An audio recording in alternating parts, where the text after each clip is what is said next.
آج D G I S P R major general Babar Iftikhar نے press conference کی ہے۔ اس پریس کانفرنس میں جو ایک بات کی جا رہی تھی کہ کچھ تناؤ ہے پاکستان اور سعودی عرب کے تعلقات میں، ایسا نہیں ہے، تعلقات مستحکم ہیں، اور آرمی چیف کا جو دورہ ہے وہ معمول کے مطابق ہے، یہ پہلے سے طے شدہ تھا۔ نظامی صاحب، یہ سارے سلسلے تو چل رہے ہیں، لیکن جو ایک بیان جس کا ذکر کیا جاتا ہے اس کے بعد سے لے کے آپ سمجھتے ہیں کہ اب معمول کے مطابق ہیں سب سلسلے؟ دیکھیں، سعودی عربیہ ہمارا تاریخی دوست ہے، آج کا نہیں کئی صدیوں کا۔ آپ کو پتہ ہے کہ جو شاہ فیصل ہیں ان کی کاوشوں سے ہی لاہور سمٹ ہوا تھا اسلامک۔ اس میں کون سا لیڈر جو نہیں آیا تھا بھٹو صاحب کے دور 74 میں؟ مجیب الرحمان اس میں آیا تھا، کرنل قذافی اس میں آئے تھے، کس کا نام ہے، یو اے کے لیڈر اس میں آئے تھے۔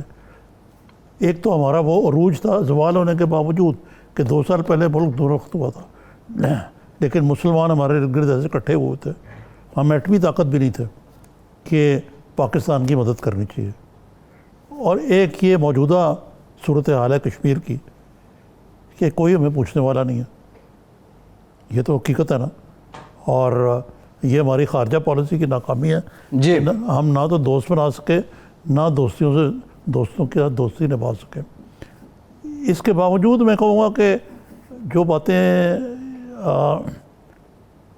وہ ڈپلومیٹک چینل سے ہونی چاہیے وہ ٹاک شوز میں نہیں کرنی چاہیے، میری اپنی ذاتی رائے ہے، کیونکہ اس سے خواہ مخواہ کی ناراضگیاں یا غلط فہمیاں یا چہمگوئیاں پیدا ہوتی ہیں۔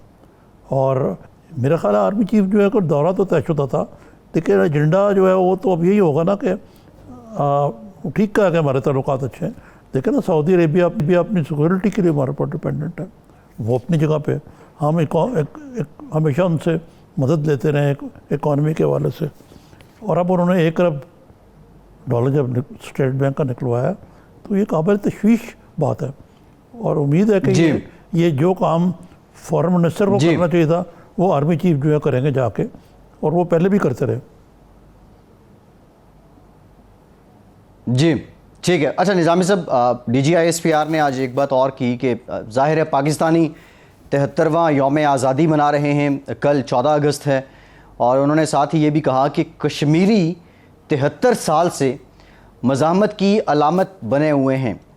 سوال یہ ہے کہ ڈپلومیٹک فرنٹ پہ کشمیر کا معاملہ پاکستان نے بہت کوششیں کی ہیں، اور یہ جو آپ سمجھ رہے ہیں کہ یہ پاکستان کی ایفرٹس صحیح سمت میں ہیں، اس کے جو ثمرات ہیں وہ دور رس ہیں یا قریب مستقبل قریب میں کچھ سامنے آئیں گے؟ آپ کو کیا لگتا ہے؟ سب سے پہلے تو میں یہ بتاؤں آپ کو کہ کشمیریوں پہ جس طرح عرصہ حیات تنگ ہوا، میں تو حیران ہوں۔ کل میں BBC پہ ایک پروگرام سن رہا تھا کہ جو internet, Broad band, mobile telephony, یہ 1 سال سے بند ہے۔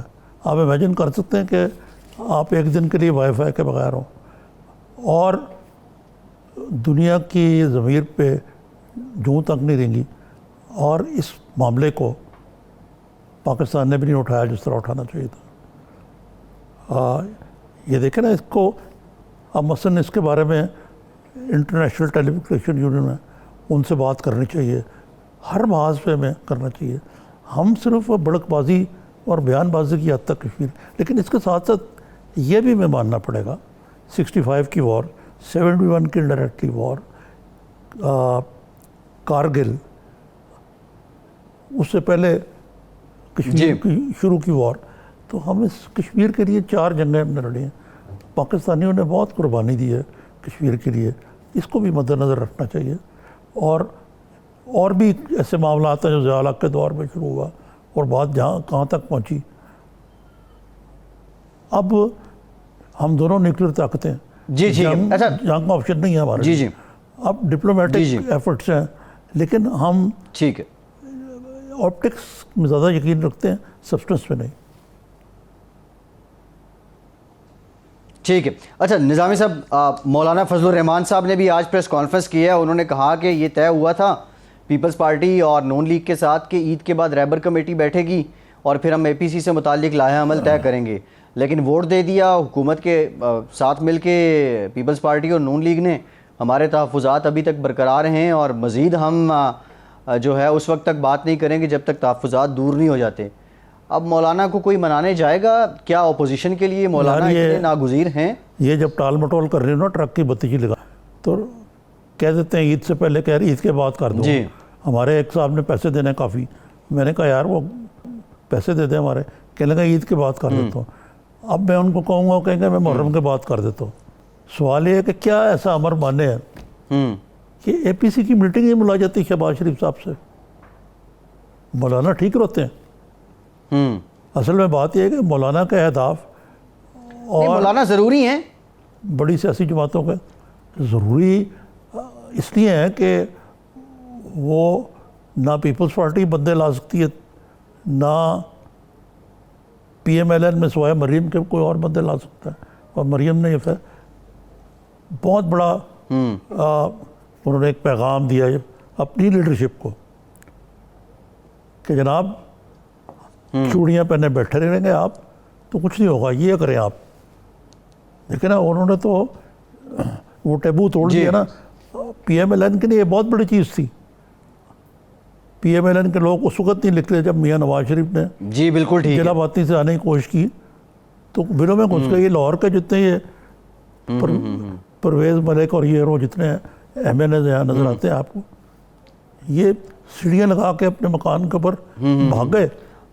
تو یہ ایک بہت بڑی جہت ہے. اب یہ الگ بات ہے کہ آیا it is a flash in the pan یا وہ اس کو فالو کریں گی.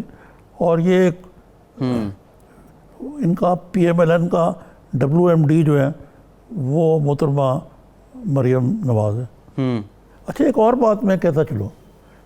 اچھا نظامی صاحب میں ایک سوال آپ جی سے جی جی جی جی کہ یہ جو ایک لیول آف ڈبیٹ اتنا نیچے آ گیا, اب اگر وہ اپنے باپ کا نام یوز کرتی ہے محترمہ مریم نواز تو کہنا کہ وہ مریم صفدر یا کیا نام پورا لیا وہ ہیں.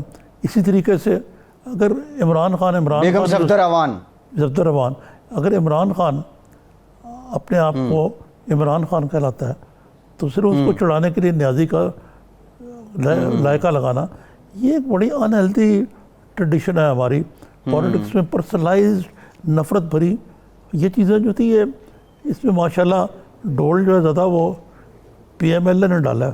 اس سے پہلے ایک زمانے میں بے نظیر اور میاں نواز شریف کے درمیان بھی اس قسم کی معاذر آئی تھی, لیکن اب لگتا تھا کہ یہ قصہ پرینہ بن چکی ہے.